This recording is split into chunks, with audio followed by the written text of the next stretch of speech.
IIM.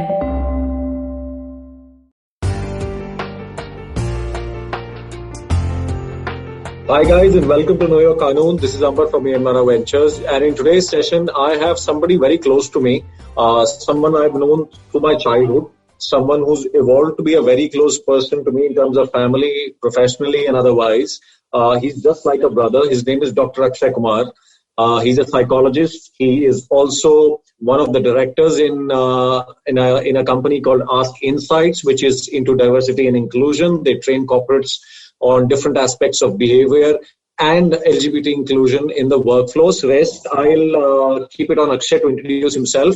And Akshay, welcome to the show. And this is your first episode with me for the season, I suppose. So, I'm glad to have you here. Yeah, thank you, Amber. Thank you so much. And it's a pleasure being here. You already introduced me, so I'll just throw in a few lines. So I do three things at the same time, which is I am heading the Department of Mental Health at Artemis Hospital. So I am a HOD there, where I see a lot of patients. Secondly, I am a professor. So I've been a professor at IIIT Delhi and been awarded the Best Professor Award for 5 times in a row, just to boast about it. And third is that I am, like you correctly said, I am a consultant and also a director, co-founder of Ask Insights, which is a diversity and inclusion firm. We are consultants to Fortune 500 organizations, Vodafone, PepsiCo, Walmart, Aditya Birla, Tata's, American Express. I mean, you name the organization, top 100. So that's what we do. So I have this experience, a very unique experience, which only few people, not only in the country, but the entire world have, which is a combination of all the three, which is clinical experience of the hospital, research experience at a university, and a corporate experience as a part of my firm. Yeah. So I bring that on the table. So since now we know what he's done and why he's here, I'll tell you the reason to all listeners out there. Today's episode is going to be about, this whole legal incident which we've been seeing in the country, right? Whether it was the Hathras case that happened, whether it was the SSR case. And the question was regarding, is criminal psychology, being an inherent part of criminal law, how does it affect the mental health of people, and how criminal law forms an integral part with regards to this? And Akshay is going to talk about that aspect. I mean, as lawyers, what generally happens is when I find somebody coming into my office, right, and we always tell people we are no less than psychologists because we just sit and talk to these guys all the time. And I before I got here, I was just listening to an argument on sexual harassment with regards to some children, etc. You come to know these shocking things. But and then we have someone like Akshay, right, who can probably only assist not only in assisting the victim with the outcome of maybe a judgment, or let's say outcome of a crime that has happened, and because my job ends there, and who can do it much better than a psychologist himself, but from a criminal perspective. And, this sensitization is required in India on a lot of levels. We do seek, mental health evaluation, etc. for our offenders, for the accused. We also do seek them for the victims as well. But apart from that, what is there on this, and why is this? And, I would like to highlight this, that a lot of people in this country are unhappy. And trust me, that's why the crime rate is pretty high. I do relate to that. And I now throw the ball in Akshay's court. Akshay, now I've seen you grow from being a teenager to this place, and you have changed and evolved over a period of time in your profession from being on different phases, right? And now you're a seasoned psychologist, I would say, who's dealing internationally and domestically with a lot of matters. What is this that you see in India? Maybe you could throw some facts at us, especially starting with the NCR region, and then we'll come to Bombay and maybe other global cities we can put in. But why is this that India is seeing such a surge in crime, and why is it this? Is it more related to the criminal side of the psychology aspect?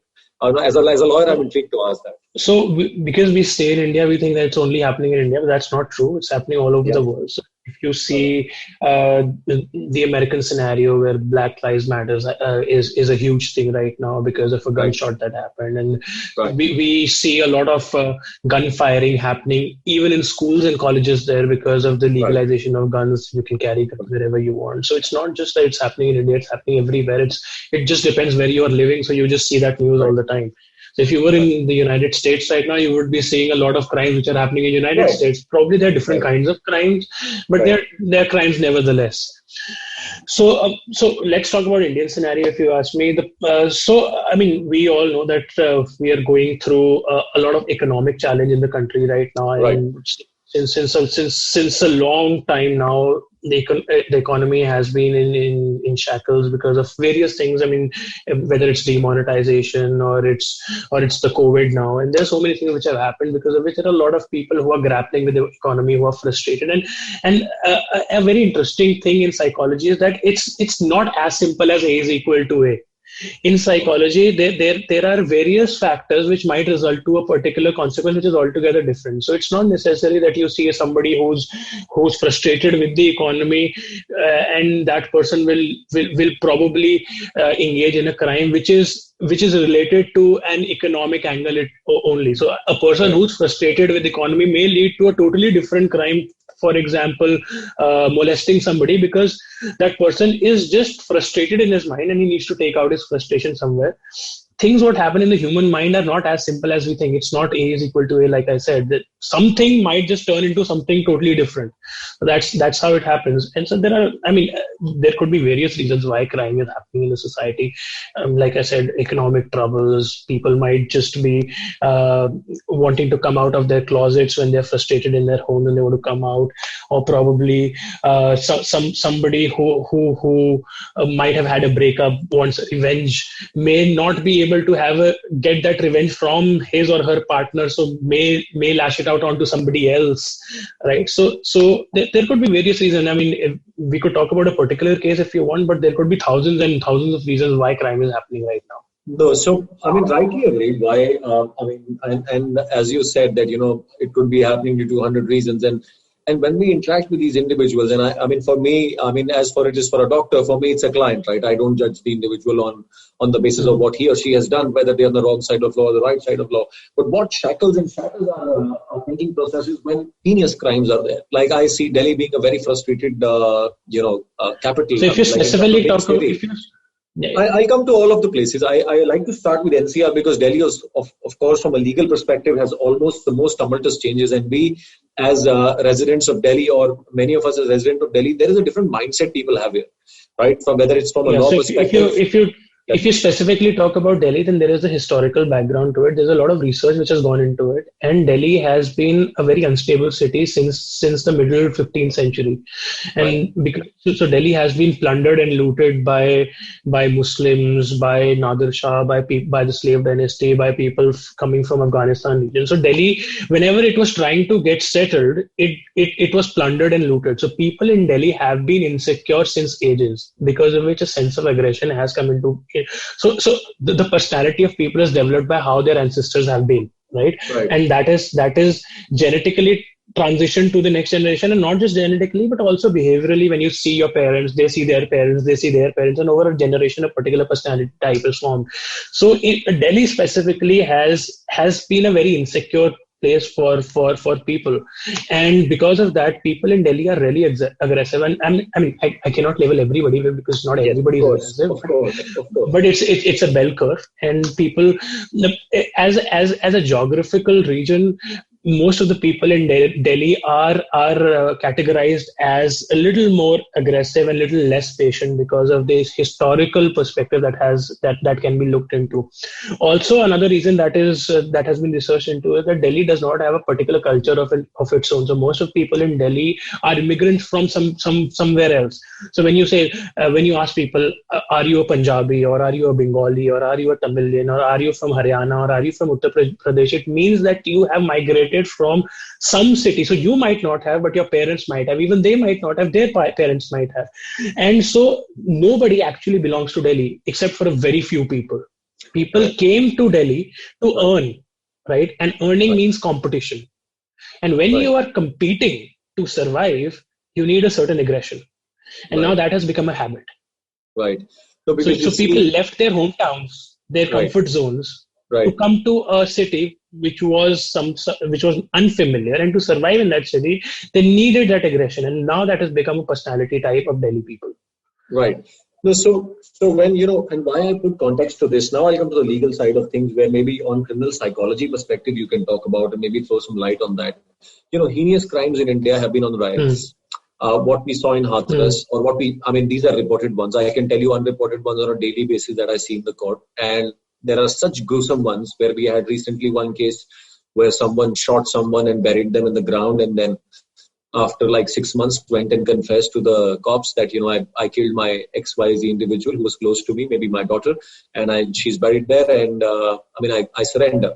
Right? I see an instance of shooting a lot happening. And I'm not naming Delhi itself, but let's say certain areas of the country. Now, when we sit and these matters come to us, what aspect of criminal psychology would you say would come into play? Because, we fail to understand. There is a law, there is a deterrence, there is a way to go about it.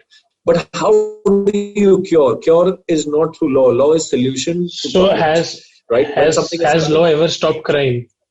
Has law ever stopped crime? That's what I want to say. Crime has been happening. Yes. So crime has been happening since the first day humanity got sense.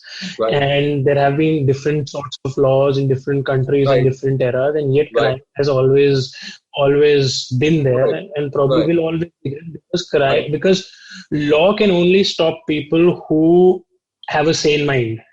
Right. People who are unable to understand what's happening in that moment are probably also unable to comprehend the consequences of the law which is in place. Right. And that's where psychology comes into play. So there are various disorders in psychology. For example, somebody might be psychotic. Psychotic is a very generalized term. It's not a specific disorder, but there are various disorders under psychosis, which could be schizophrenia, which could be a delusional disorder. And so many different disorders that people might be having, in which they lose touch with reality. So probably they don't even know what they're doing or how they are doing and what are the consequences of it, and they indulge into it. And law is a very far-fetched thing for them. Law probably doesn't even come to their mind at that point of time. Right. There are other people who might be having different types of disorders. For example, some maybe in a depressive phase, right? And person is so frustrated that person indulges into a crime. Or probably somebody is having a bipolar disorder, and bipolar disorder has a particular component called as mania. If you know the word mania in itself is self. The word self explains itself, in which mania means that you are hyperactive and you are unable to control yourself. You go into a state of mania in which you indulge into activities which probably you might just regret later. But at that point, you have so much of energy that your sane mind does not think at that particular point of time. Right. There could be other disorders like OCD, obsessive compulsive disorder, in which a person is so obsessed with a particular thought that he's forced by his mind to do a particular act, which might be crime. Right? It not necessarily, very very rarely it happens in OCD, but might just happen. There are personality disorders, about. So there might be somebody may be having a narcissistic personality disorder, or in which a person is a narcissist, or somebody may be having a glib personality, if you know what a glib personality is, in which a person appears absolutely amazing and a person appears absolutely charming, and then he indulges into a particular act by wooing people, and then so you would have heard those cases as well. And there are different sorts of personality disorders which might lead to crime, and in these people who have these disorders, law can't deter them, because they're not in the sane mind at that time to think about law. So that's probably my answer. So I mean, what I want to ask you from here is that, when we go into certain areas of common law, and just for everybody out there, common law is law which is followed across countries which were British Commonwealth and follow a particular type of law system. There is something called as a general intent crime, right? Not every criminal would have a bent of mind, I would say, that can maybe, or a disorder, correct me if I'm wrong, to have committed that particular action, right? Crimes like rape. I'll just put the question to you. So let's say like rape, right, or murder, or intoxication. When I am intoxicated, I have committed a particular crime. I'm deeply intoxicated. I'm of unsound mind at that point of time. I'm not in my senses, right? But I did that crime. Now that's a different aspect altogether. But what I wanted to tell you was there are certain crimes that are general intent crimes that are, where. I would not associate the guy having a problem, but you would have to, and why I put this is because generally when offenders come to us, and this is for listeners, because law is a very complex subject. We always talk about sections. We always talk about how to look at it. But if you read from a psychology perspective, it gives you a different altogether scenarios. And I would say 80% of the time, it's that there is something wrong going on inside the person's head. That is why he does these heinous crimes, or would even go to a petty theft kind of a situation that prompts him. So what is this behavioral barrier that breaks, that causes you to go into this? I mean, just highlight on that. I mean, you told me about so many disorders too. So a person may or may not be having a particular disorder when a person indulges into crime. So let me give you an example. For example, Mr. X and Mr. Y, both have had a breakup. But right. Mr. X goes and kills his girlfriend. Mr. Y does not, right? And if you do a personality profiling of those both Mr. X and Mr. Y, none of them have any disorders, right? So you now, but when you intricately try to profile the personalities, you will find that Mr. X has certain characteristics in his personality which are a little higher in certain proportions than Mr. Y. That's why he indulged into that crime. So not everybody who has a breakup does something heinous, right? Or not everybody who's frustrated does something heinous. So a particular section of a society who does that means there is something which is going, even if it's not a disorder. So for example, there might be a person who's high on anxiety, may not be a disorder, but just he feels anxious very easily. So he in that phase of anxiety, he may indulge into a particular crime. Or there's a person who's high on a particular trait of narcissism, may not be at a level of disorder. So even if you screen him, he would be absolutely normal with no disorders at all. But when you do a particular personality test on him, say MMPI, which is a personality test, you will see that he is a little bit high on narcissism than other people, even though if it is not crossing the threshold of a disorder. So it's seen that people who indulge into certain crimes have certain traits in them which make them do these things, even if it's not a disorder. But like you said, I mean, it can happen under intoxication, which is totally different. I mean, you don't need a disorder to do that. Yeah. No, and why I asked you this was and it's a behavioral thing basically that happens at all conditions. And why I asked you, I'll just add another context to it. People do ask us like, a lot of times, when I do help people with, let's say, an NGO I'm helping out, or I'm helping out somebody on the legal front, they ask me, sir, kaise pehchane? How do we identify the guy, whether he's a perpetrator or not? Let's say in matters of sexual crimes. I'm now shifting the ball game to this. How do I understand he's a bad guy? You don't even come to know. And, the perpetrator will project himself as your best friend. I mean, let's take it between you and me. I mean, we are the best of buddies. And if I project myself as a very close friend to Akshay and then I commit something like this, people say, where do we draw the line? How do I know the behavior? I mean, that's where someone like you can maybe advise us that, these are the factors you should look at that, that tend to make Frankly speaking, you can't. All right.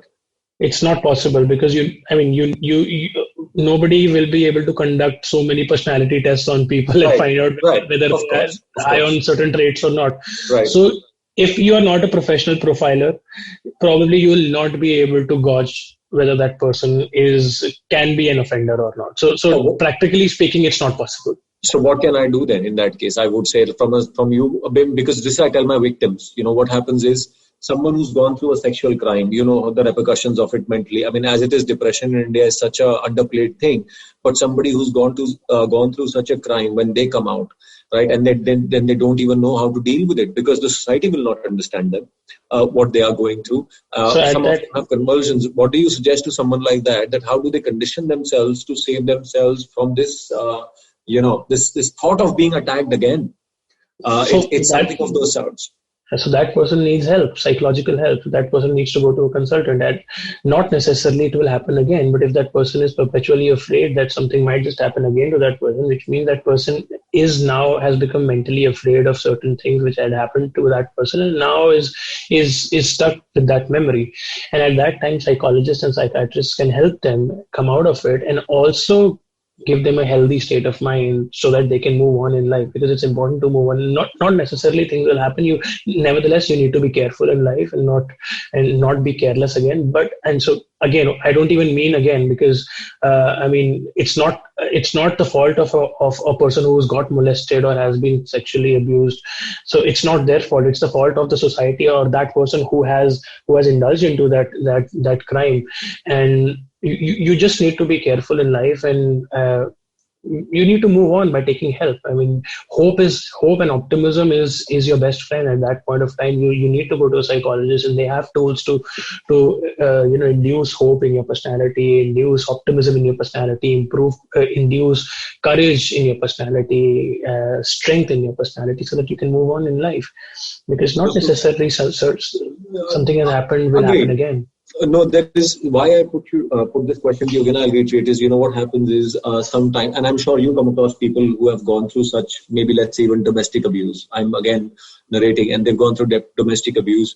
They've got depression, they've got anxiety, and you subscribe them 10 things in terms of behavior. But what happens to people, and this is to people who have access to mental health.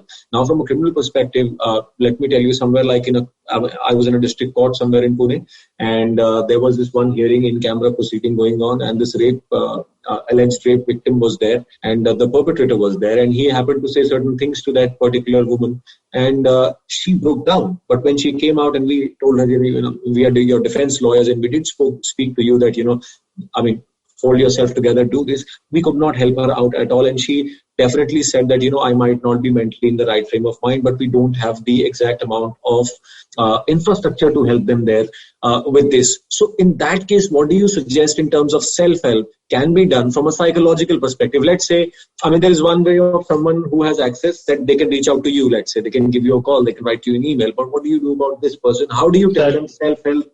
How can they help themselves?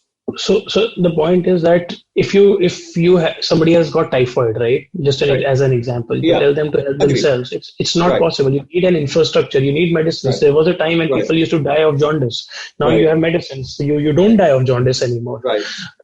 So you need that infrastructure, which is sadly lacking in India, or every country in the world has it, except we're talking about developed nations, except for developing nations like India. And we need this. So in India, the WHO statistics says that we have about 0.1 psychiatrists or psychologists for 1 lakh people. What is 0.1? It's not even 1, it's in decimals, that to 0.1. It is crazy. And I don't know how they calculated this, but that's the sad state in which we are in our country. But you need that infrastructure, you need that communication channel, you need NGOs to come and help out people. If somebody is suffering, they can't help themselves. Like a doctor cannot do a surgery on himself. Similarly, it's very difficult for people to help themselves if they are undergoing a trauma. They need help from other people. So you need community support, you need groups, you need NGOs, you need social circles, you need people to talk to. Go and talk to your friends, go and talk to your relatives. Don't hide it, and don't just go through it in your own mind. You need to something called as venting out. You just need to speak it out. You need to tell people. Don't be embarrassed about it. Just go and tell people. You might think that people may judge you, and many people may also judge you, but even then, that psychological trauma is much worse than people judging you. So you need to go out and talk to people, and small things probably, I don't know whether they'll be helpful or not, but meditating every day, yoga, exercise, things that bring you back to a healthy routine are very essential, rather than just locking yourself in the room and lying on your bed all day long. You need to go out, practice certain healthy exercises, routines, which may bring you back on track. But, nothing can compensate for a good medical help. Absolutely. Behavioral reaffirmation and motivating somebody, we could not get that individual to come on court again and even testify, because the first sight of the attacker caused her to have that kind of a mental setback that she couldn't face her fears. And that really put us in a tight spot. Now, many of our listeners of the show, someone is in America, someone is in Oceania, someone is in a different continent region. For them, this would be a challenge, because they would not be able to understand that, how can someone have this complex issue, because their courts are equipped to help in such a situation. Whereas in India, we do apply, to courts to seek mental health help to people who are below poverty line, to people who are still coming out. I've seen people talking to plants, going through some kind of verbal or sexual abuse. So small as that somebody was just beaten up in the room, and that person could not come and get help in their local village. Now, what does that person do? That's the challenge that we face in courts. And that's why I said, criminal psychology, for many of you out there, I did continue with Akshay to do psychology for 1 year, but then I dropped out. And of course, I changed my path. But that subject, I mean, what he's talking about is so intriguing. If we look at it from that perspective, what can you tell that layman? Let's say, what can that layman do? I mean, of course, I'm going to talk about Akshay's details in the end, where you can reach out to him in case you have an issue. You can write an email to him, or you can just come out to him on his cell phone number. But what does someone do of that sort? Because, I could not help that laborer to actually realize what's happened with her. She said, no, it's a no, no, no, because my mental strength does not allow me to stand. No matter how much we motivated her, she could not help, because of course I'm not a trained professional to help her medically. She could not. So that was one side of the victim story. And you said, of course, medical help is needed. Secondly, do you feel that behavioral conditioning in school and colleges, someone like you who also preaches and talks about psychology and is teaching at a session, having these sessions regularly at these levels can also tend to make the coming population in terms of citizens better? Because I see in the US, they do teach you about emotions, or whether in Canada or whether in other developed nations, they do teach you about emotions when you're growing up in school and realizing your emotions instead of suppressing them, which, in India, we've been suppressed, I would say, half the time when we want to express ourselves. But making that into a habit, which makes us as better citizens, because the less we are repressive, don't you feel those sessions, and can they not contribute to make, the country safer? Because whether it's Africa, whether it is other low-income countries, whether less developed countries, the issue is population is become insensitive. The population does not realize to connect with emotions. They just want instant justice, for which they have behavioral issues to reach out. What would be your take on that? So, of course, this sort of education is very essential at school level, and many schools have already started it. Probably it was not there when we were in school, but nowadays a lot of schools are doing it. And if probably you might also be knowing that now it is absolutely essential for every school to have a psychologist, a counselor. Yes. So, and there was a time when it was not, but now it is. My counselor used to get error. My counselor used to get error in school. So it's a mandate for all schools to have it, and there are these external workshops that happen, and there are these training programs and sensitization trainings that happen at school level, and it's absolutely important because it serves three purposes. Number one, that when you're a kid and when you're introduced to psychological practices, and when you're told that going to a psychologist is okay and this is something which is a very normal part of life, then when you grow up, you don't get those shackles of taboos in life like adults now in this generation have. People think if they're going to a psychologist, they're crazy, but if you're introduced to a psychologist at a very young age, you don't feel like that when you grow up, when you are an adult.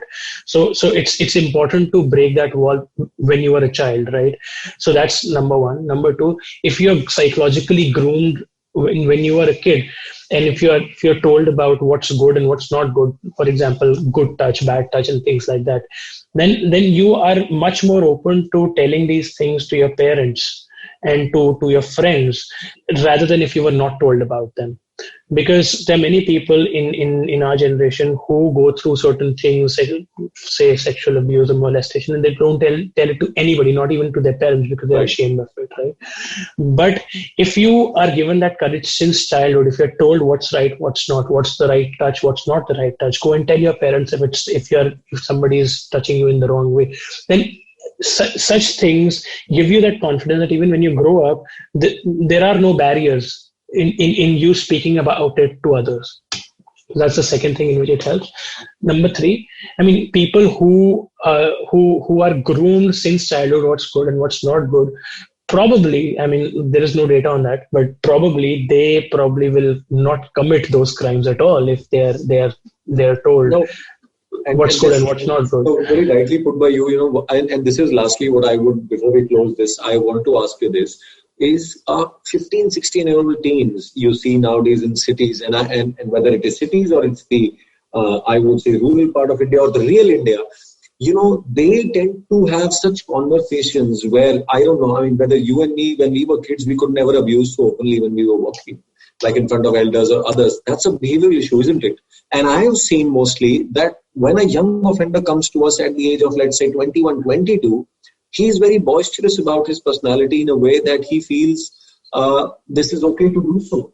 And I'll now connect it to the sexual crimes. Let's say commenting on women parts, body parts, by teenagers, by I would say these 20, 21-year-old, individuals, 23, 24, whatever, the youth which is out there.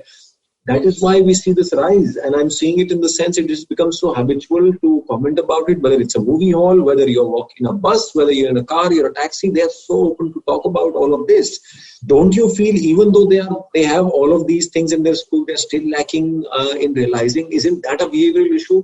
I mean, what could be that reason that you feel, that our country is having this problem as well? And I would not compare it globally, but I would say India itself. Because like I said, not everybody has that issue, right? So the people who are having that issue are probably high on certain traits. So there's something called as ODD, which is oppositional defiant personality, right? So in the full form is oppositional defiant disorder. So these people are the people who are always rebellious. So the word, the disorder in itself suggests define the opposite. So if somebody's telling you not to do something, you will do exactly that. If somebody is saying don't, this is a bad thing, don't abuse, they will exactly do that. So that's oppositional defiant disorder. So these people are rude to their parents. These people are rude to their to elders in society, to teachers, to other people, to other kids. I mean, these are the children who hit animals and hurt animals on road because they have this sort of a personality. And this is not called as a personality disorder. This is a disorder in its own. So these are the people who also actually indulge into juvenile crimes. So if somebody is high on this and probably may or may not qualify on as a disorder, but may have certain traits of that personality. These are the people who actually are very, very, very defiant. They're very aggressive. They indulge into things like abusing, hurting others, fighting with people. There are other things which also contribute. For example, somebody has my team though. No, go ahead. So somebody who has ADHD, right? Attention deficit hyperactivity disorder. So somebody who's hyperactive probably may indulge into a particular crime. So not all, very few people. Otherwise, and also it's seen that children who are deprived of things in their childhood, they become rebellious. So somebody who has been deprived of parental love, right? So they'll become frustrated and aggressive and lash out to the society. Or somebody who's deprived of money or deprived of certain facilities that which that person desired or wanted, becomes frustrated and then lashes out to the society. So these are certain things that which actually happen, and because of which people or like you said, teenagers indulge into crime. But not necessarily, not everybody does, right? So of course there's something going on in that person's or that teenager's mind which is making him do that. So, and for my listeners out there, why I got Akshay today on the show is, of course, it's a legal show. We do talk about a lot of legalities, etc. But this is a deterrent also in the legal system for lawyers, to understand their clients better, right? I cannot judge somebody just by the way he just spoke to me. Of course, that's a factor and that could be one of the points. But then we also need to see how we can involve a psychologist maybe to analyze our client much better in such situations. I mean, that's a very, very broad statement, but also from a perspective that how can you be better citizens to be compliant with laws? Actually, last thing, and we are off that. The last thing is I need you to tell people specifically, and men, women both, who fail to come out, who fail to get assistance when they are sexually abused. What can they do themselves before reaching out to someone like you?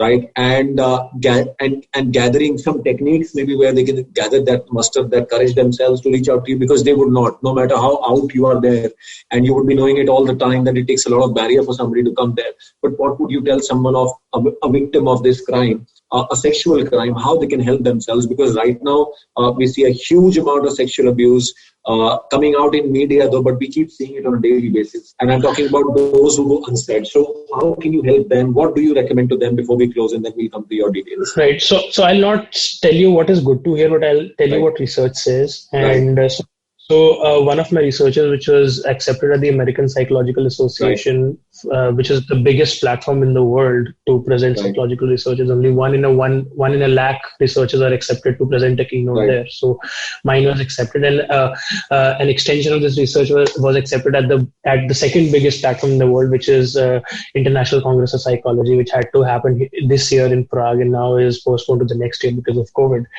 So in my research, what I proved was, and what is a very good suggestion, which is very contrary to what psychologists and psychiatrists do, is that people try to tell you that don't think of that, or don't be sad, Right. don't be anxious. Right.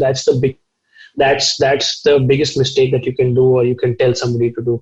Because, so let me give you a small example. If I tell you not to think of a pink elephant, please don't think of a big pink elephant with big pink flappy ears, a small pink tail, a long pink trunk. Don't think of this pink elephant.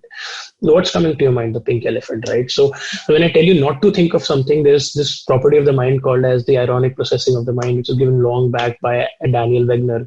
He said what the phenomenon that you try to suppress is the phenomenon which enlarges itself. So if I tell you not to think of the pink elephant, the only thing that will come to your mind is the pink elephant. Don't be sad, don't be anxious, don't think of that memory, don't think of the pink elephant. The only thing that will come to your mind is the pink elephant, sad, anxious, that memory. So the advice that people give other people is don't think of that memory, just forget it, don't think about it, don't think it ever happened. I mean, that's not possible. It's easier for you to say that. It does not happen practically. So rather than doing that, indulge into activities which make you feel better, right? Indulge into activities so for example, if you really like playing tennis, go out and play tennis every day and become better at it. If you don't leave your hobby, so people who get traumatized in life, usually what we see is that they stop doing things that they love doing. They stop going out, they stop meeting friends, they stop indulging into their hobbies. They sit at home and become silent. So rather than that, start developing yourself even more. Channelize this energy which is in you. Probably that energy which is not so good at this time, pivot it and make it into something positive, make it into something better. So if you like playing tennis, go for tennis practice and make it better every day. If you like drawing, draw every day. If you like singing, sing every day. If you like doing yoga, do yoga every day. And for a lot of listeners, there is a Harvard research you can search it online, that you just type two words, keywords, exercise and serotonin level, and you will see there is a research done by Harvard Medical School and which has been published globally. And they say that 15 minutes of exercise just thrice in a week produces as much serotonin in your body that is present in the strongest antidepressant medicine in the world, right? So just 15 minutes of exercise 3 times in a week is equal to antidepressant medicine. Then why not go and exercise, right? If you don't want to go to a psychiatrist, you don't want to go to a psychologist, go out there and exercise, sweat it out, and you will get that serotonin level in your body, which will start making you feel better. It's like going to the gym, and after the gym, you say, "Arey, aaj bahut acha laga. I feel so nice today." So it's because of that serotonin that you feel that pleasurable feeling after gym. So that serotonin makes you feel really nice. So my suggestion to people is do things rather than trying to forget things which had happened to you. Start doing things which make you better. Start doing things which make you feel happier. Start doing things which enhances your skills, because these skills will last for a lifetime with you. Absolutely, and very well put by him. Exercising always helps. That's the funda in life. I think any type of activity that makes you feel better. Today's session was dedicated to this psychology part because being a lawyer, let me reassure you, these behavioral challenges do come in front of us. We do see them. And why I got Akshay today and such a privilege to have him is because I wanted to talk about these issues. How can you be more compliant? Being compliant with law does not mean just reading the sections. It also impels your behavior. So please be compliant by keeping in mind in these things. You can reach out to Akshay on his number. Akshay, could you just tell me your details also? And we'll put them in the slide as well when we roll out the episode. My phone number is 9999801130. You can mail to me, and it's Akshay Kumar, AKSHAYKUMAR 2087@gmail.com. That's my personal email address. You can reach out to me on that. Yes, and Akshay is available all the time. And for all those guys who are hesitant to reach him, please contact me on contact@amranaventures.com, and be rest assured I'll definitely put you in touch with Akshay. Akshay, thank you so much for being here, brother. Such a pleasure always having you. And I hope this goes out to all my listeners. Guys, do think about this aspect. This particular session was not at all legal. The reason being, I wanted to bring his aspect out, and he's really accomplished to deal with all of this. So please do reach out to him. And thank you so much, Akshay. Thanks for being with us. Thank you, Amber. Thank you. Pleasure being here.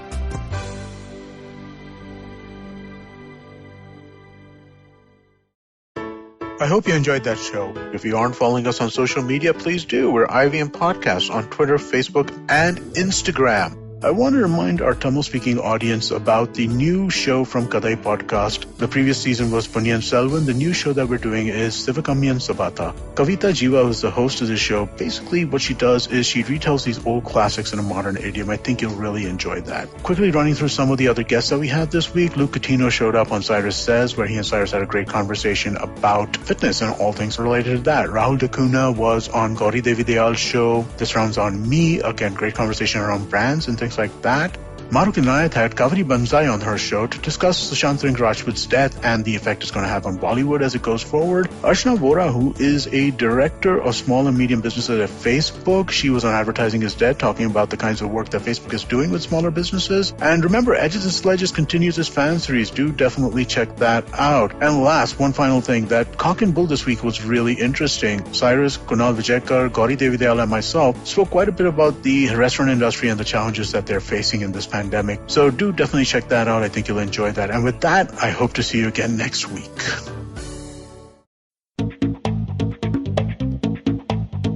Advertising is dead. Yep, you heard me right. Advertising is dead. We're all in the content business now. Let's not call it news, TV, radio, etc., etc. It's all content, and we're in the middle of this weirdly exciting phase where all the borders and lines that have been drawn over decades has been swept away by this lovely thing called the internet. We're a show where we don't dwell on just the stuff that is now, but rather the wider stuff about advertising, media, content, and the whole goddamn circus surrounding it. Tune in every Tuesday for our weekly unboxing of the mystery box we used to call advertising. I'm Varun Dugirala, co-founder and content chief at The Glitch, and this is my new podcast, Advertising is Dead.